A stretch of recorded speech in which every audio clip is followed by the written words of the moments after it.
What's up, guys? Welcome to Cage Side Connor. I am Connor. Today's video, I'm going to be doing my top 10 most anticipated UFC fights for the month of July 2025. I do want to note that this is my most hype fight list for the month of July. So, yeah, y'all might not agree with it. I realized when I was putting it together, I really like lightweights and anything below lightweights because a vast majority of this list is lightweights and below. And so yeah, a couple things that got kicked off. Derek Lewis is fighting Taliesin Teixeira next week in the main event of UFC Nashville. Go down, what is that, July 12th, I believe. Yeah, that didn't make the cut. I am not a fan of the UFC heavyweight division at the moment. It's okay. It's better that Jones left now, but and Tom's king, but in my opinion, heavyweight MMA is the weakest it's been in decades. And then another fight that didn't make the cut was Calvin Kattar versus Steve Garcia. Great fight, fantastic fight. Would have been my number 11 if this was a top 11 list, but it is not. So that one got the boot. So anyways, guys, before we get into the actual top 10 list, I do want to remind you to please subscribe to my channel over at Cage Side Connor. And which you're already at, so go ahead, get down there, click the subscribe button, click the like button as well. It keeps me going, keeps me motivated, and yeah, I like seeing that shit, so go ahead and do it. Thank you very much. All right, let's get into the top 10 video now.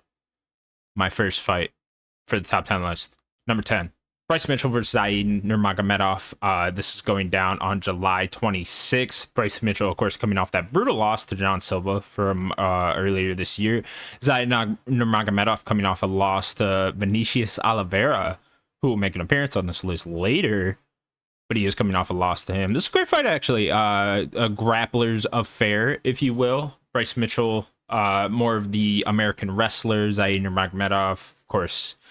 Does he train with Khabib in them? I'm not even sure if he trains with Khabib then. But anyways, Zaid Nurmagomedov, more of a submission artist, I guess, if you want to call it. He's a great wrestler in his own right as well. Very well-rounded is Zaid Nurmagomedov. He's the cousin of Khabib, I guess. I don't know what the fuck's going on there with the Dagestan cousin relationship. Seems like everyone from Dagestan is cousins with Khabib in some way. I don't know. Something weird going on there. Anyways, this is a great fight. I like the matchmaking here. Bryce Mitchell dropping down to bantamweight for the first time in his career, at least in his UFC career. Not sure if he fought at bantamweight outside of the promotion, but nevertheless, this is a fun fight. They're not giving him any layups here, mostly because they probably hate Bryce Mitchell because he's a piece of shit. So yeah, I kind of hope Bryce Mitchell gets choked out here. Not an easy matchup. It doesn't get anyone ranked, but this is like about the toughest test you can get outside of the rankings in the bantamweight division. So we will see how that one shakes up going down July 26th. Like I said, number 9, I went with Nate Landwehr versus Morgan Cherie. Nate Landwehr, who doesn't like Nate the Train? Nate the Train, baby, woo! Nate the Train coming off that brutal loss to Doo-Ho Choi from earlier this year, late last year, can't remember exactly. Doesn't matter. Doo-Ho Choi looked fantastic in that fight. Nate the Train, one of those guys, doesn't really matter if he wins or loses. Either way, you're in for a good time. And who doesn't love Nate the Train? Morgan Cherie was a pretty hype prospect coming into the UFC off his Cage Warriors career. I think he just gets a lot of hype because he's from Paris and people in that region go nuts for their own the people from their country that are in MMA. And this should be a great fight. He's coming off a loss to Nathaniel Wood. No shame in that. Nathaniel Wood, very fucking good. So I don't think that's anything to hang your head over. But he is kind of win-loss in the UFC. So I'd be curious if Morgan Cherie can get a win over a big name in Nate Landwehr here and get his career on the path that he would like it to be on. My number 8 is going to be Peter Yan versus Marcus McGee. Now, typically, any Peter Yan fight, I would put way higher than number 8. But he is fighting Marcus McGee. This is a bit of a weird fight here. It doesn't really feel like Marcus McGee has earned this opportunity to be fighting what is Peter Yan, number 2 ranked guy in the bantamweight division right now. So it doesn't really feel like he quite earned that yet, but I think due to his age, I believe he's 35 now, Marcus McGee. I think they're just kind of giving him one here. Like, all right, now or never for him. And he's on a good win streak inside the UFC, coming off a win over Jonathan Martinez.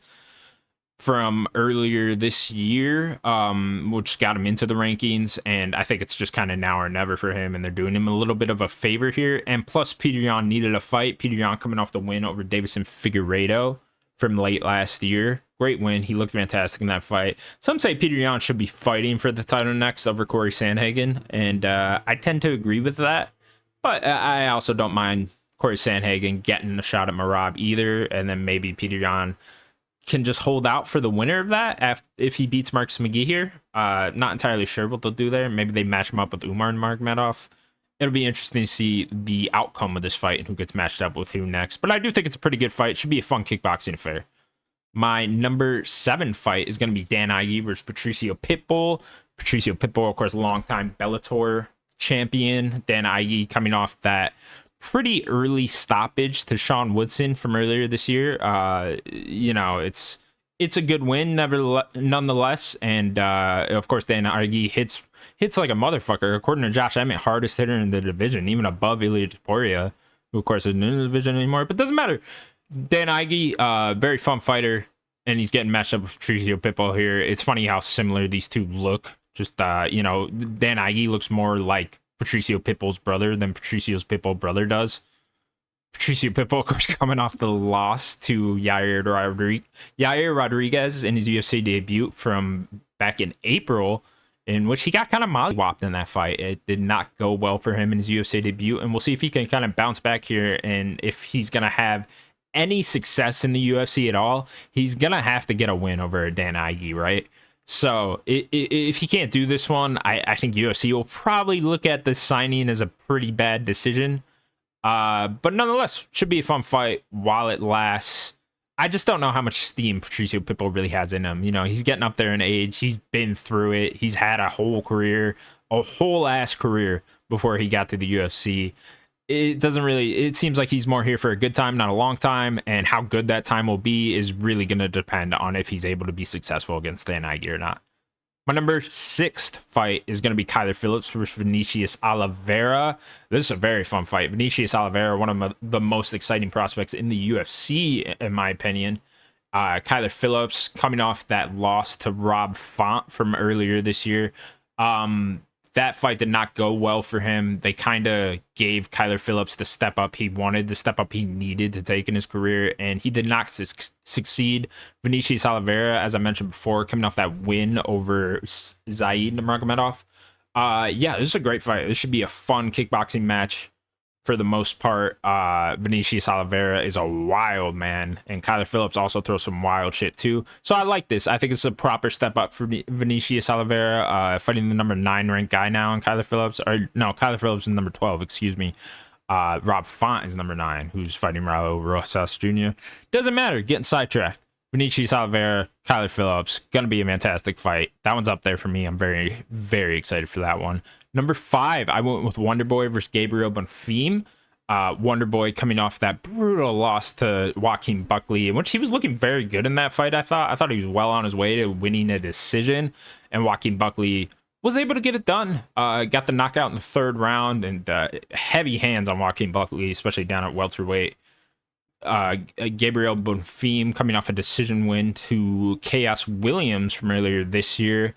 And Gabriel Bonfim, a good prospect in the UFC. He took a loss in the UFC already, which kind of derailed his train a little bit, but they're giving him a big step up here, especially name-wise in Wonderboy. And we'll see if he's able to live up to the task. I'm hoping for a fun Wonderboy performance here. Hopefully a knockout, because we haven't gotten some crazy spinning shit knockout from Wonderboy in quite a while, and that'd be fun. My number 4 is going to be Paulo Costa versus Roman Copiloff. This fight originally supposed to take place during the International Fight Week pay-per-view, got moved to July 19th. Paulo Costa coming off that loss to Sean Strickland way back in June 2024, so been a hot minute. That's my one problem with Paulo Costa. He's not very active inside of the UFC, inside of his MMA career as a whole. He has not been the most active fighter, kind of only fights once a year, so enjoy it while you get it. Roman Copiloff coming off the win over Chris Curtis. Another early stoppage win that we're going to be talking about here. Chris Curtis was very pissed off after this one, as he should be, rightfully so. But that was a fantastic fight. Roman Copiloff, definitely a fun kickboxing type fighter in the middleweight division. Fun to have him inside the rankings now. And I just think this is going to be a fantastic fight. It's going to be a war. They got it listed as the co-main event at the moment for the UFC 318 pay-per-view. I don't know if it should necessarily be a co-main, but that pay-per-view kind of weak overall. Some really fun fights on there, but not necessarily the star power that you would want to see on a pay-per-view. Nonetheless, this is a very fun fight and an okay co-main event to a fun main event on that pay-per-view. And then my number 3 fight, most anticipated UFC fight for the month of July, is going to actually be Robert Whitaker versus Reiner de Ritter, going down on July 26th in the main event on that fun Abu Dhabi card. Robert Whitaker coming off that brutal loss to Khamzat Chimaev from last year, in which he got his entire bottom section of his mouth dislocated or whatever the fuck happened there. Crazy. I mean, just shows you the power in which Khamzat Chimaev has just in those forearms, I guess. I mean, god damn that squeeze. Reiner de Ritter coming off that big win over Bo Nickel from earlier this year. Reiner de Ritter on a big stretch here, on a 3-fight UFC win streak after coming over from ONE FC, and he's been looking very good and just defeated one of the top prospects inside of the UFC in Bo Nickel now. And this will be a bounce back opportunity for Robert Whitaker.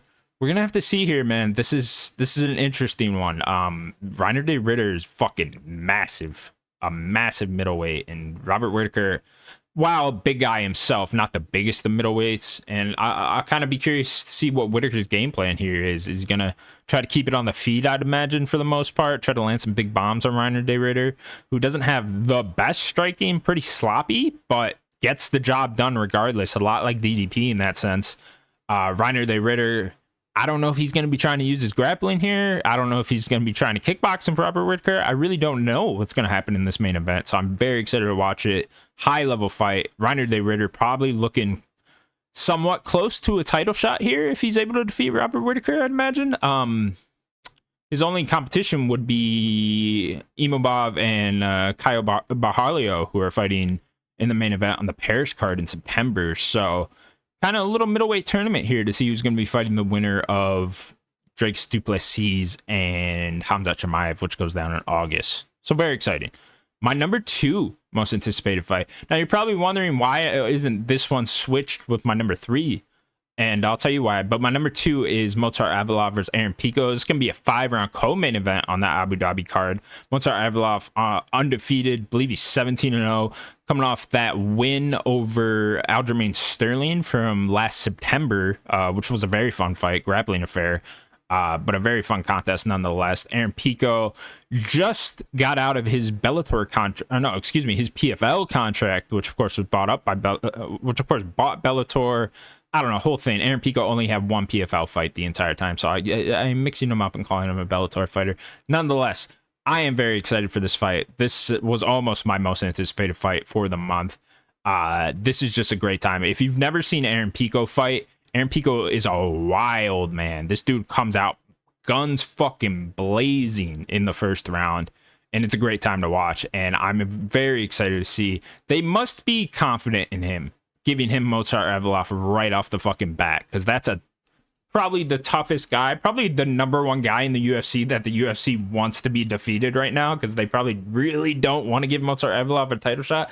At least that's what it seems like from the outside looking in, because you could make a great argument that Movsar Evloev should just be fighting Alexander Volkanovski for the featherweight title and doesn't even need this fight. But that just shows their confidence and their excitement level that they have for Aaron Pico, and I share that excitement level with them. Yeah, I think the winner of this is going to be fighting Alexander Volkanovski for the title next. I think you kind of have no choice. I think that's also why they made this 5 rounds, and I think they're probably really hoping that Aaron Pico gets the job done. And we'll see, man. I mean, Aaron Pico, very high level wrestler in his own right, so he might be able to fend off some of the takedowns of Movsar Evloev and keep it on the feet, and then keep going in wild exchanges and then clip him here. Or Evloev's able to take him down, control him, and does what he does right, and control him on the ground with his wrestling and his grappling and win a 5-round decision. I don't know, but either way, I'm very excited to see how this turns out. It might not end up being the second best fight of the month, especially if Mozart Aval has his way, right? You could see how that might end up being a pretty boring fight, but nonetheless, the hype levels unmatched for this one for me, except for one other fight, which of course is the main event of UFC 318. Dustin Poirier versus Max Holloway 3 going down on July 29th. This one pains me just because it's Dustin Poirier's retirement fight. It's the last fight here, man. Probably my favorite UFC fighter at the moment, Dustin Poirier. I've been watching this guy since he was in WEC, so very long time. I've been watching Dustin Poirier fight for more of my life than I haven't at this point, and it's gonna be a very sad night watching this man retire. But it's gonna be a great fight and a great time, and hopefully a good reason to celebrate the career that Dustin Poirier has had. Of course, Dustin Poirier coming off the loss to Islam Makhachev for the UFC lightweight belt back last June. It's already been over a year since he's last fought. I wonder how that might play into this fight. Max Holloway, of course, coming off the loss to Ilia Topuria for the UFC featherweight title. And yeah, man, it's obviously the third time they're fighting. Dustin Poirier's up 2-0 on him at this point, having submitted Max in his UFC debut. God damn, so fucking long ago now. I believe that was on the Diaz Condit card, UFC 143, I want to say off the top of my head. And yeah, he got him in his debut. They rematched in Atlanta some years later, and Dustin Poirier ended up winning a decision for the UFC lightweight interim title at the time. And now we're doing a third one here, a few more years later, and kind of a weird third fight, honestly. Not the retirement fight I would have picked for Dustin. I probably would have gone with Justin Gaethje 3 over this, but they want to put the BMF belt on the line. Max Holloway, for some odd reason, is the one holding the BMF belt still, though you should argue that's probably should be Ilia Topuria right now.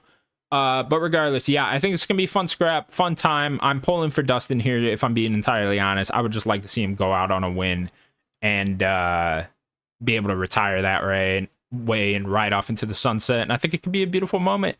And God, I'm gonna be fucking tearing up during that little highlight reel video they play when they're doing the interview when these guys are retiring. I remember when they played that one for Robbie Lawler, man, I was fucking bawling, if I'm being honest. And I don't cry for nothing. I didn't cry during the first 10 minutes of Up, but I cried when Robbie Lawler retired. And so I'm kind of dreading this fight, if I'm being honest. But at the same time, I do think it's going to be the best fight of the month.